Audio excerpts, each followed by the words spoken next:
왜 평생학습인가? 평생학습을 우리가 왜 주목해야 되는가? 굉장히 익숙한 단어입니다. 평생학습, 평생교육이라고 하면은 너무 익숙해서 이미 내가 다 알고 있는 것처럼 느끼는 분들이 많습니다. 그렇지만 저도 그랬거든요. 평생학습 실험을 하기 전에는 너무 익숙해서 너무 친숙한 단어인데 그 세계를 들다 보면 너무나 깊이가 있습니다. 그걸 좀 이야기를 드리고 싶고, 두 번째는 그 실태. 근데 이렇게 중요한 게 지금 현재 실태는 어떤지. 그리고 세 번째는 지자체 역할이 점점 더 평생학습 분야에서 주목을 받고 있습니다. 그 어떤 논의들이 이어지고 있는지 좀 살펴보고요. 마지막으로 이 시민사회교육 발전 방안으로서 평생학습 또는 평생교육 분야에서는 뭘 할 수 있는지를 살펴보도록 하겠습니다. 첫 번째, 왜 평생학습인가인데요. 이 그림들 한두 번 좀 다 보셨을 것 같은데 아주 이상적인 상황이죠. 근데 현실은 그렇지가 못합니다. 누구는 아주 경기를 편하게 보는 반면 누구는 전혀 볼 수 없는 이런 불평등이 존재하는 게 현실입니다. 그래서 이 불평등을 해소하자고 해서 공평의 개념이 이제 등장을 했습니다. 의자를 다 하나씩 줬습니다. 기립도를, 기립 받침대를 줬는데 그래도 여전히 못 보는 사람은 못 봅니다. 그래서 이 공평을 넘는, 평등을 넘는 공정의 가치가 요즘 주목을 받고 있습니다. 그래서 이렇게 공정의 가치를 실현하자라는 게 평생학습 분야에서 많이 논의가 되고 있습니다. 이퀄리티, 평등. 이퀄리티를 넘는 이퀄리티, 공정의 가치. 그래서 이제 옛날 어른들께서 배고프면 서럽다 뭐 이런 얘기 하지 않습니까? 근데 이 서러움보다 더 큰 게 한입니다. 어른들 말씀 많이 하시죠. 못 배운 게 한이 되었다고 한을 이야기하시죠. 그래서 이 한을 푸는 것이 평생학습입니다. 평생학습을 나타내는 여러 아주 정제된 표현들이 굉장히 많이 있습니다만 제가 가장 좋아하는 말은 여기 적어봤는데 평생학습 여기 너무 길어서 줄였습니다. 생략을 좀 했는데 나다움을 깨닫고 시대의 숨결과 호흡하는 것 평생학습이라고 보통 그렇게 많은 이야기를 합니다. 그래서 아까 이성규 교수님도 말씀하셨지만 이제 21세기 현대사회에서 가장 핵심 키워드는 결국 고령화, 딱 두 가지를 뽑으라면 고령화와 그다음에 디지털 대전환인데요. 이 시대 변화에 따라서 이 평생학습은 점점 더 중요해질 수밖에 없다는 것입니다. 이 디지털 대전환 시대에 지식과 정보의 수명이 이제 갈수록 짧아지고 있습니다. 과거에는 뭐 고등학교나 대학교에서 배운 지식을 가지고 그것을 미천 삼아서 평생 써먹던 그런 시대가 있었습니다만 지금은 불과 뭐 며칠 전에 얻었던 취득했던 정보가 옛것이 되는 그런 수명이 갈수록 짧아진 이런 시대가 되거든요. 그래서 등장한 말이 FOMO입니다. FOMO, Fear of Missing Out.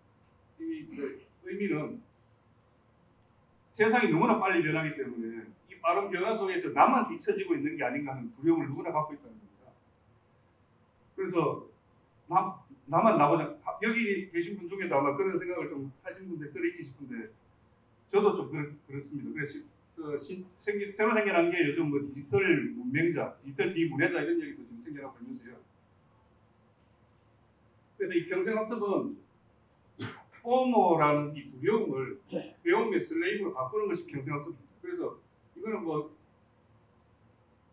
마음 내키면 하고 또는 뭐 여유가 있으면 하고 이런 게 아니고 안 하면 시대에 뒤처질 수밖에 없는 게 평생학습이다. 이렇게 말씀드리고요.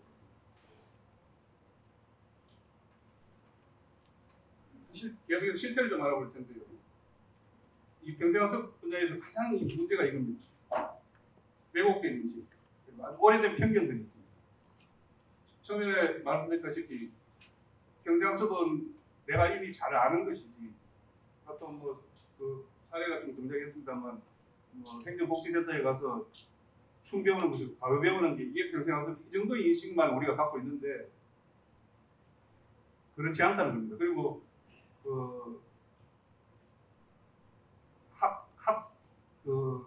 아주 경제적인 능력이 있는 사람, 그 다음에 배움에 조금 이렇게 여유가 있었던 분들이 백화점 쇼핑하듯이 찾아서 즐기는 시민생활 연장점이로 이 평생학습을 잘못 인식하고 있는 이 인식이 아직까지 깨지지 않고 있는 이 때문에 우리 사회가 아직 한 걸음 더 나아가지 못하고 있다고 말씀드릴 수 있겠습니다.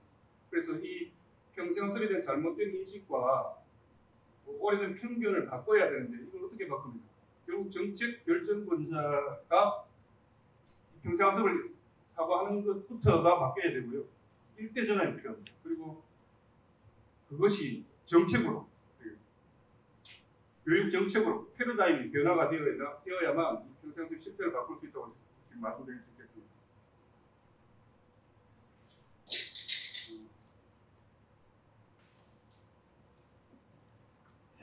시간을 보면서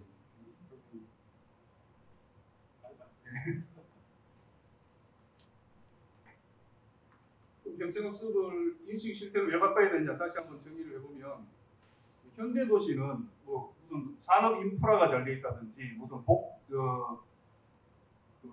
SOC가 잘 돼 있다든지 이런 부분도 물론 중요합니다만 현대 도시는 그 도시에 살고 있는 시민이 내가 이 도시의 시민으로 살아가니까 굉장히 행복하다. 정말 행복하구나. 이 도시 시민이 자랑스럽다. 그 지수하고 비례를 한다는 겁니다. 이 지수가 높을수록 현대 도시는 경쟁력의 도시고 그렇지 않으면 덜 발달된 도시라는 거죠. 그래서 그런데 이 시민의 행복 지수하고 가장 밀접한 게 이제 생활 밀착형 정책입니다. 내가 피부로 느낄 수 있는 정책이 많이 도입이 되고 마련이 되어야만 되는데 이 생활 밀착형 정책의 가장 대표 모델이 평생학습입니다. 그래서 우리가 평생학습을 주목해야 된다. 이렇게 말씀드릴 수 있습니다. 이거는 제가 학교 다닐 때 수학 굉장히 싫어했습니다만 어떤 책을 보고 그 강흥구라는 분이 쓴 골든 그레이라는 책을 제가 읽다 보니까 아주 조금 이렇게 관심이 있어서 주목을 한 단어가 내용들이 있었습니다. 그것을 제가 임의로 제가 이 그래프를 만들어 본 거예요. 여기 보시면 요거는 이제 행복지수고요. 세로가 Y축, X축이 연령입니다.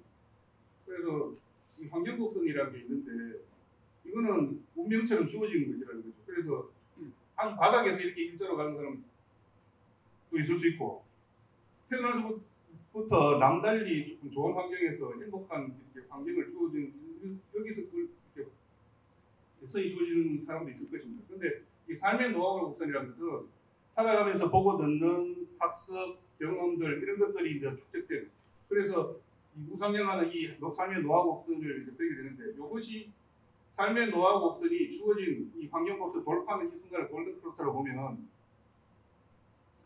평생학습은 이 골든 크로스 시기를 이 연령이라고 했죠. 보다 앞당겨주는 겁니다. 그래서 누구나 태어난 출발선은 다르지만 이 평생학습을 통해 가지고 보다 빨리 문명을 극복하고 그 행복함을 빨리 느낄 수 있도록 해주는 게 평생학습과 삶의 행복지수의 관계라고 할 수 있겠습니다. 책자에 참고를 해주시면 되겠습니다. 그래서 실태 분야에 교육 예산 실태를 제가 들여다봤는데 올해입니다.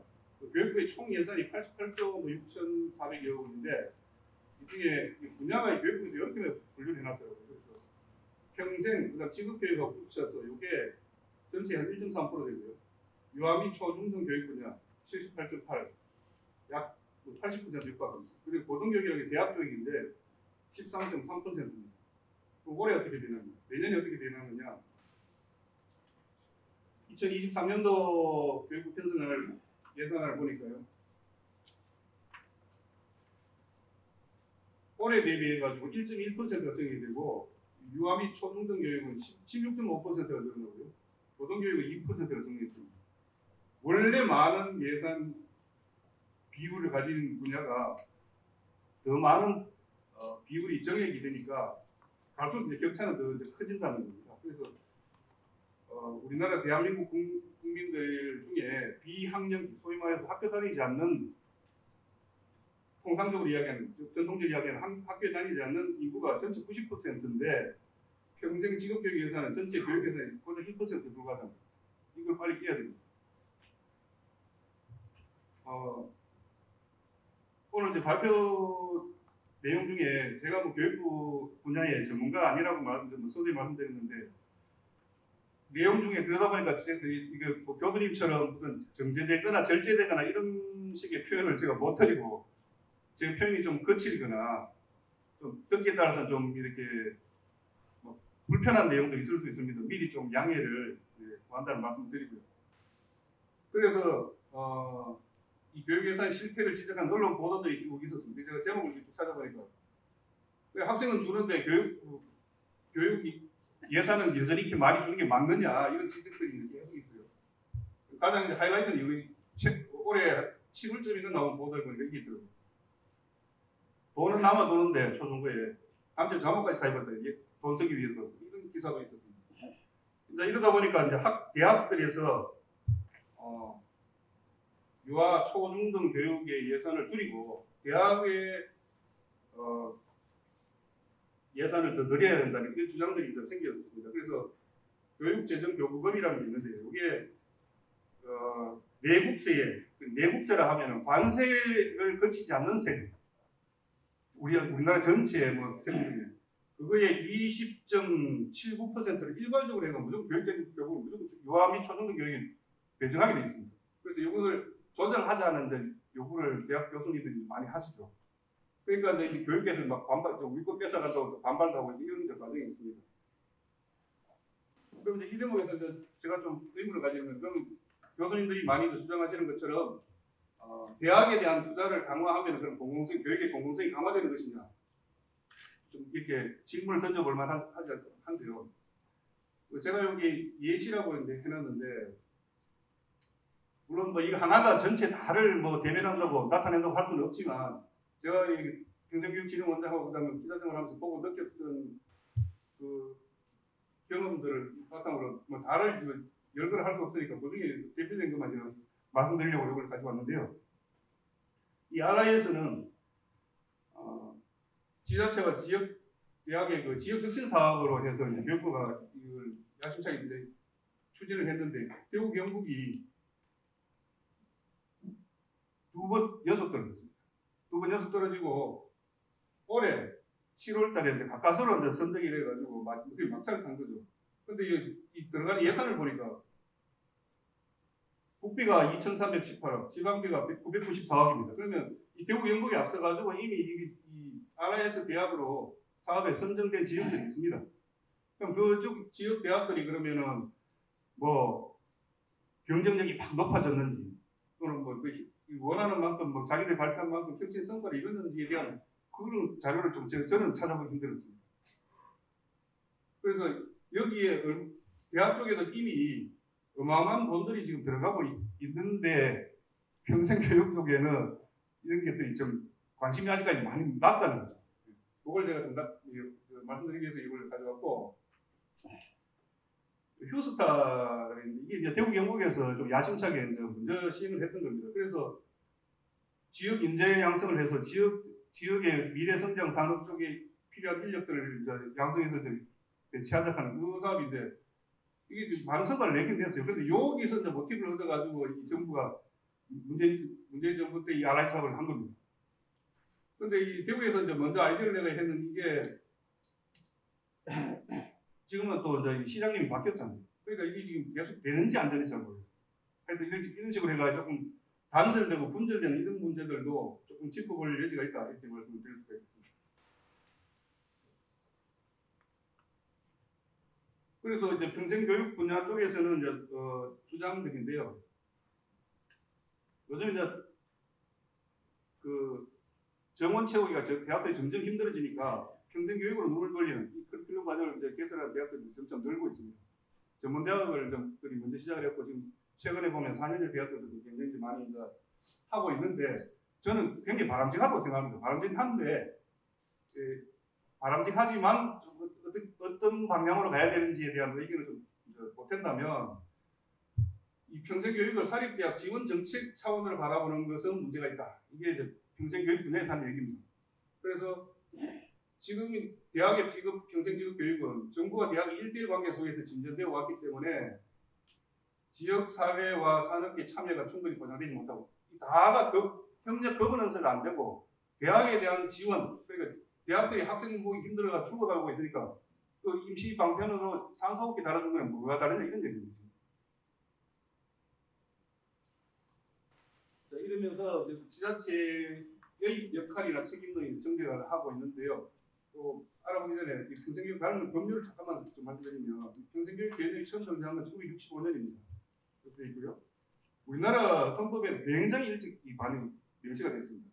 제5공항부 헌법에 29조에 국가는 평생교육을 진행해야 합니다. 무려 40여 년 전 이미 평생교육이라는 개념이 헌법에 명시가 됐습니다. 그리고 육공항 헌법에도 명시가 됐고요. 그리고 평생교육 분야의 제일 기본법이라고 있는 것은 평생교육법인데 깨졌네요. 그 앞선 모법이 사회교육법입니다. 여기에 1982년도에 제정이 됐고 99년도에 평생교육법이 개정이 됐습니다. 그래서 이 법적인 근거는 굉장히 우리나라에서 일찍 마련을 했습니다만 실질적으로 이 평생교육이나 평생학습 프로그램이 제대로 진행되지, 아까 뭐 이상 교수님 굉장히 지적을 많이 하셨습니다만 그냥 명시적, 선언적 의미의 이런 뭐 규정에 불과할 정도로 이런 뭐 후진적인, 후속적인 이 정책 추진이 굉장히 지지분이되잖아. 이제 이렇게 된 이유는 아까 말씀드린 왜곡된 인식, 그리고 아주 오래된 편견, 그것을 아직 깨지 못하고 있기 때문에. 지자체의 역할로 다시 돌아가서 말씀드리면 국가나 정부 차원의 지원만으로는 폭발적이고요. 평생교육에 대한 수요는 굉장히 폭발적으로 증가를 하고 있는데 이거 따라가지 못하고 있기 때문에 결국 지자체가 좀 더 주도적인 역할을 해야 된다 이런 목소리들이 나오고 있습니다. 그러면 평생교육에 있어서 가장 기본법이라고 하는 평생교육법상에 지자체의 역할을 규정한 내용을 좀 잠깐 살펴보겠습니다. 뭐 이런 규정도 있습니다. 근데 이거 보시면 전부 임의 규정들입니다. 해도 되고 안 해도 강제성이 별로 없다는 거죠. 그러니까 특히 20조 이런 건 좀 이따 다시 한번 말씀드리겠습니다만 이거를 시도평생교육진흥원이라고 해가 각 시도마다 이제 2011년도 이 법에 따라서 2011년도부터 전국 시도 광역 시도들이 앞다퉈 전부 평생교육진흥원을 설립을 많이 했습니다. 독립법인으로. 대구시도 우여곡절 끝에 2021년도 작년 1월 달에 독립법인을 설립을 했고 제가 그 초대 원장을 했습니다. 했는데 지금 이제 폐지됩니다. 요정이 임의적으로 되어 있기 때문에 그렇습니다. 이게 왜 문제가 있느냐 이렇게 보면요. 시민 수요가 이제 이렇게 막 확정을 하고 있는데 구심점 역할, 허브 기능을 할 기관이 필요성이 있기 때문에 이제 각 시도 단위에 진흥원들이 이제 만들어졌습니다. 그런데 이 지자체의 관심과 의지에 따라서 지역별로 너무 편차가 심하게 나타난다는 거죠. 표라는 글자가 작아서 잘 보이실지 모르겠지만 전국에 이제 17개 특광역시도가 있습니다. 그죠? 2022년 기준입니다. 대구가 있는데요. 요거 1년 만에 처음에 출범할 때 2021년도 출범 첫 직원이 4명이었습니다. 예산 11억. 1년 만에 엄청나게 제가 많이 제자를 같습니다만 많이 키웠어요. 키웠는데 그럼에도 불구하고 이 17개 중에 요 출연금을 보면 한 12위 정도. 12위. 인력으로 보면 한 11위. 그래 아직까지 결국 평생학습기는 이제 막 그런마 단계를 벗어나고 있는데 근데 2년도 안 돼가지고 이 문을 닫았어요. 기관이 통폐합되면서 그런 지금 상황이 있고요. 그래서 이제 마지막으로 이제 결론적으로 이 평생 시민사회교육 오늘 주제가 되는 시민사회교육 분야에서 평생 교육 분야에서는 뭘 할 수 있는지 이걸 좀 살펴보겠는데요. 저는 이 평생 교육에서 가장 주목해야 될 가치를 두 가지를 꼽으라 하면 공공성과 보편성입니다. 그래서 이 궁극적인 두 가지 가치를 미션으로 놓고 이제 끊임없이 달려가야 하는데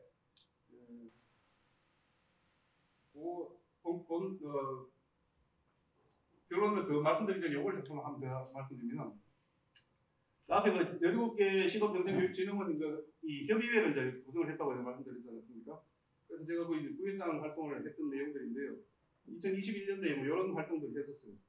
그래서 이런 사람들 만나가 여기 뭐 조혜진 의원, 뭐 민주당의 강덕구 의원도 만나고 교육위원장도 만나고 등등 해서 요런 것들을 해야 된다라고 뭐 요청을 했는데 소리 없는 메아리가 됐습니다. 그래서 그 당시 요청했던 내용들이 있습니다. 이것을 이제 기본으로 해서 제가 6가지 제가 생각하는 그런 실천 방안을 좀 제안을 해보고자 합니다. 그 6가지는 결국 구심점 하는 기관이 절대적으로 필요한데 그 구심점을 하기 위해서는 기초자치단체 단위에서의 뭐 이렇게 우리가 대구에도 보면 구군 단위의 이게 평생 그 교육센터라고 있습니다. 그렇지만 거기서 구심점 역할을 하기는 좀 바운더리가 그리 범위가 너무 좁다는 거죠. 근데 국가 단위에서 하기에는 또 너무 넓습니다. 그래서 시도 단위의 이 진흥원을 역할을 좀 강화하는 것이 저는 가장 효율적이다 이렇게 생각하고요.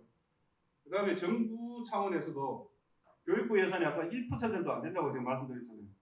그러니까 그리고 지금은 이 평생교육이 교육에 그치지가 않고 이게 일자리, 노동, 뭐 이런 분야, 복지 이런 거하고 전부 다 연계가 되어 있습니다. 그래서 이 전체를 아우르는 평생교육을 단지 교육 차원이 아니고 더 확대된 개념으로 다룰 수 있는 부처 신설이 필요하다. 그 다음 국가교육위원회 아까 그 이성 교수님도 여러 번 언급을 하셨습니다. 여기에 평생교육을 조금 잘 아는 분이 좀 참여를 하도록 하자. 그 다음에 바우처, 지금 생애 맞춤형 프로그램 추진, 지역 우수 프로그램 전국으로 확대 시행하자 뭐 이런 내용들인데요. 구체적으로 살펴보면 평생교육법을 개정해야 된다. 아까 20조 1항 제가 말씀드렸는데 이거를 임의조항을 의무조항으로 바꾸는 게 이제 필요하다는 것이고요. 20조 1을 신설을 하는 게 필요합니다. 그래서 이 예산을 강제 개정을 좀 해야 됩니다. 그렇지 않으면 이 현재 부서진 8대 13, 80대 13대 뭐 한 1 정도 되는 이런 그 배분을 교육 예산 배분을 깰 수가 없습니다. 그리고 전 국민의 90% 이상이 평생 교육을 하기를 완전히 바라고 있는데 수요는 요즘 늘어나는데 1%도 안 되는 예산 가지고 할 수가 없다는 것이죠. 이거는 이제 제가 평생학습진흥원 원장을 하면서 뭐 이렇게 했던 뭐 내용들인데 참고로 보시면 되고 제가 좀 과격하게 들릴 수도 있습니다만 제 경험상 시도교육청도 평생교육을 합니다. 여기 보면 뭐 기초모의 교육으로 해서 주로 이제 배움이 늦은 분들을 위한 뭐 그런 것도 하긴 하는데 예산은 많이 가 있는데 하는 역할은 굉장히 좀 단편적입니다. 그래서 구심점을 아까 뭐 좀 이렇게 구심점 터브 역할 이걸 좀 여기에 몰아주자는 겁니다. 그리고 시도교육청은 평생교육에 손을 떼는 게 맞을 것 같아요. 제가 볼 때. 유아 초중등 교육에 집중하고 평생교육은 여기 이 기관을 통해서 진행하는 게 맞다는 말씀을 좀 드리고 싶어요. 그러니까 요즘은 일자리 뭐 이런 등등 대학 뭐 이런 게 관련 대학의 직업교육 이런 관련은 이 전체를 아우르는 아칭입니다. 뭐 이게 이름이 뭐 다르게 되든 어쨌든 간에 교육부에만 맡겨줘서는 이게 해결이 안 된다는 거죠. 교육부는 힘이 없습니다. 그래서 평생교육청, 평생직업교육청 이런 걸 신설을 해서 늘어나는 시민 수요에 좀 부응하는 그런 정책을 직접 다루는 기관, 예산도 집행할 수 있는 그런 기관을 신설하는 게 맞고 이 기관이 전국의 평생시도 평생교육진흥원 또는 평생학습진흥원을 업무를 관장을 하고 지금 교육부 산하에 국가평생교육진흥원이라고 있습니다. 여기서 이제 원래 구심점 역할을 해야 되는데 교육부가 힘이 없으니까 그 밑에 산하기관도 지금 뭐 존재감이 아주 미약합니다. 그래서 근데 없을 수는 없으니까 여기 있는 데 주로 앞으로 통계나 정책 연구기관으로 이제 기능을 전환을 하면 좋지 않겠나. 그 다음에 이제 평생학습도시라고 이제 있습니다. 평생학습도시 이게 뭐 그냥 뭐 이렇게 단어의 나열이 아니고 이게 개념화된 그 의미인데요. 그 도시의 구성원들에게 평생학습이 시간적, 공간적으로 아주 보편화된 도시. 그걸 평생학습도시라고 합니다.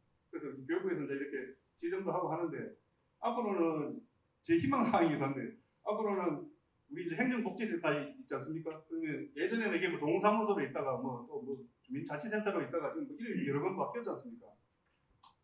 여러분들은 경험이 어떠신지 모르겠는데 저는 이 행정복지센터에 가본 기억이 한 5년, 10년도 더 된 것 같아요. 그러니까 뭐 주민등록 이전이든지 뭐 요새 무슨 뭐 등록 등본 발급이라든지 이거를 하러 옛날에 많이 갔는데 지금은 전부 온라인으로 다 발급받지 않습니까? 그래서 업무가 점점 이제 바뀌어야 된다는 거죠. 그래서 앞으로 이름이 평생 학습센터든지 뭐 이게 주 업무인 행정복지센터의 주 업무가 그런 시대가 지금 돼야 된다는 생각도 갖고 있습니다. 국가교육위에 지금 윤석열 정부 들어서고 출범을 했습니다. 그래서 교육부에만 맡겨둬서는 안 된다는 어떤 그런 공감대가 있어서 이게 이제 만들어진 걸로 저는 알고 있는데, 뭐 외국들 끝에 지난 9월 27일 날 출범을 했는데 이제 상임위원이 맞죠? 상임위원이 21명을 중에 뭐 여야 간에 또 이렇게 밀고 당기기도 있고 뭐 이렇게 해가지고 19명을 우선 선임했다는 기사를 제가 봤는데요. 거기서 몇 면들을 보니까 뭐 지역에도 강원교육감이 들어가 있기는 합니다만은 평생교육 분야의 전문가가 전무하다. 그래서 이 국가교육인의 앞으로 역할도 평생교육 분야에서 바라보기는 아주 난망이다. 지금 현재 상태로 봐서 위원회 이제 구성 그걸 봐서는. 그래서 이 국교위 내에 요 평생교육 특위를 뭐 만들든지 아니면 평생교육 뭐 분과를 만들든지 이런 것들이 좀 필요하다는 그런 제언을 드리고 싶습니다. 바우처인데요. 이게 그 평생 학습 분야에서의 불평등을 해소할 수 있는 가장 궁극적인 방안이 저는 보니까 이게 바우처 같습니다. 결국 근데 이거 하려면 돈이 있어야 됩니다. 제가 계산을 이제 해보니까 대구시의 20세 이상 20세가 아니고 만 19세 이상 성인들을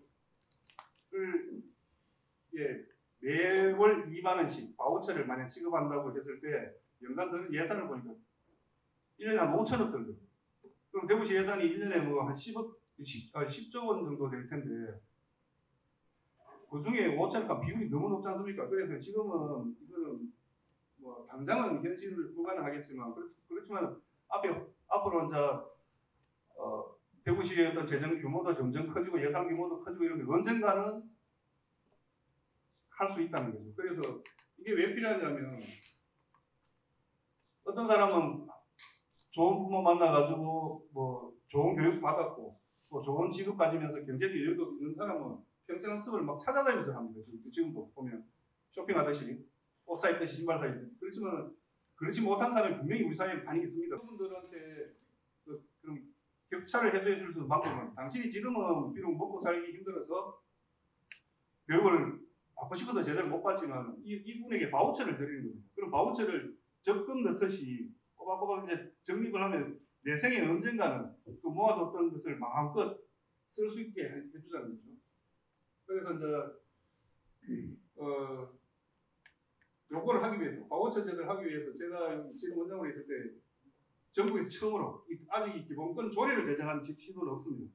그래서 대구시의 평생학습을 대구 시민들이 누릴 수 있는 기본권으로 선언하는 조례를 만들자 해서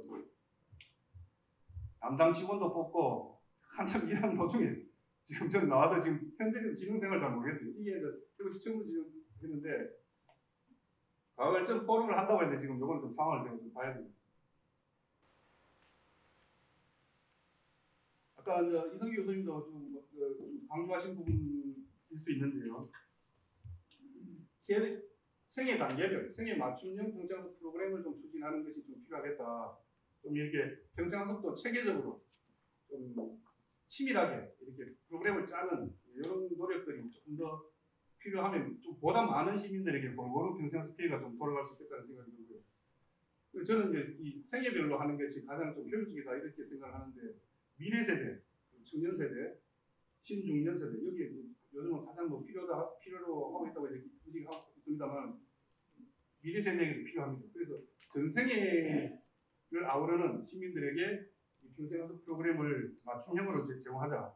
예를 들면 미래 세대 같은 경우에 저는 이렇게 생각합니다. 지금 대구시 시청 청사가 이제 이전 준비 중이잖아요. 아직 추진은 안 되고 있는 것 같은데요. 권영기 시장 때 계획은 그 후보지 정하는 작업이 있었고, 그래서 그